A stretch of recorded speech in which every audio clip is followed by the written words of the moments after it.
Our top story tonight, South Carolina's executed a death row inmate for the first time by firing squad. Brad Sigmon killed his ex-girlfriend's parents back in 2001, beating them to death with a baseball bat inside their Greenville County home. Sigmon then kidnapped his ex-girlfriend at gunpoint. She managed to escape. Sigmon sat on death row for more than 20 years. Tonight, he was strapped into a chair with a hood over his head and a target over his heart.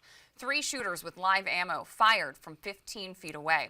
And Fox Carolina's Brooklyn Cromer was in Columbia tonight when Sigmon's sentence was carried out.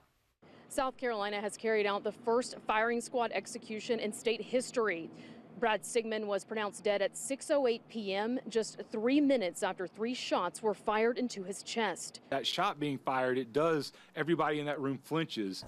More than 2 decades after Brad Sigmon beat Gladys and David Lark to death, 3 members of their family were there to witness his final moments. From the point where the curtain opened, really, it was a very somber, quiet room outside of the shots being fired. And I mean, I looked around, I didn't see anybody's expressions change.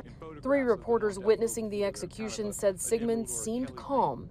When the curtain opened, he looked towards his attorney, who was on the front row of the witness. They kind of exchanged. They had an exchange. I couldn't tell because his mouth was covered what they were mouthing back and forth to each other, but it looked like he was just saying he was okay to his attorneys. A large bulletproof glass window is between the witnesses and the death chamber. He was completely strapped in. It looked like there was a harness over him.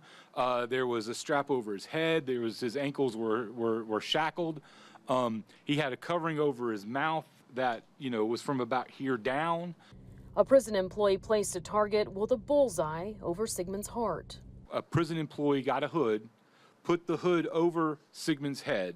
You could see Brad Sigmon took several pretty deep breaths, and then suddenly the shots rang out. The 3-person firing squad fired their rifles simultaneously. His chest rose and fell about 2 times immediately after the shots. This is much quicker. Lethal injections in South Carolina from start to finish take about 20 minutes these days. Sigmon chose to die by firing squad instead of lethal injection or the electric chair. Associated Press reporter Jeffrey Collins has now witnessed all 3 methods. The electrocution took, they give one big jolt of electricity for several seconds, but then there's another jolt for a minute or 2. So there's a longer period of what happens. This, it was instantaneous.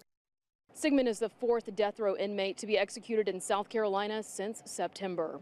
Reporting in Columbia, Brooklyn Cromer, Fox Carolina News.